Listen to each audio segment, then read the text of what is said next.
eternity later.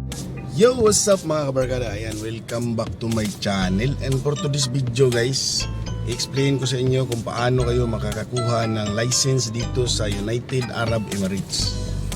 3 step lang guys. Una, dapat marunong ka mag-drive. Siyempre, alam mo yung left and right, brake, handbrake. Alam mo yung paano i-control ang speed. Pangalawa, traffic rules, priority. Dapat alam nyo yan. Kasi pag hindi mo alam, useless lang din. Kahit marunong kang mag-drive, hindi mo naintindihan yung rules. Pangatlo at panghuli, confidence. Kasi sa final, katabi mo dyan ang pulis. Siya yung magagrado sa iyo kung kinakabahan ka ba, kabado ka ba, or tense ka, or aligaga ka. Tinitingnan niya kung pwede ka bang maging driver. Normal ka lang mag-drive. Isipin mo lang na kasama mo lang yun siya sa work, ganyan. Normal lang, relax.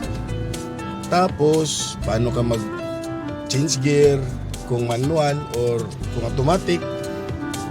Paano ka cambio, iko sa kaliwa, kanan. Ganun lang kasimple guys. At para makuha mo talaga yung driver license dito sa UAE, kailangan mo muna bumagsak 1 beses, 2 beses, 3 beses. Nobody's perfect. Talagang magkakamali kapag left and right na, tas backing, parking.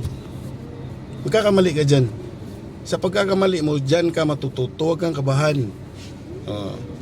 Handaan nyo yan ha. This is Kuya Els ang nagsasabing, pag may knowledge, may power. Bye-bye! What the fuck? Yo, what's up mga kabarkada? Ayan, welcome back to my channel. At kung may katanungan kayo, comment nyo lang sa baba guys. Sasagutin ko guys.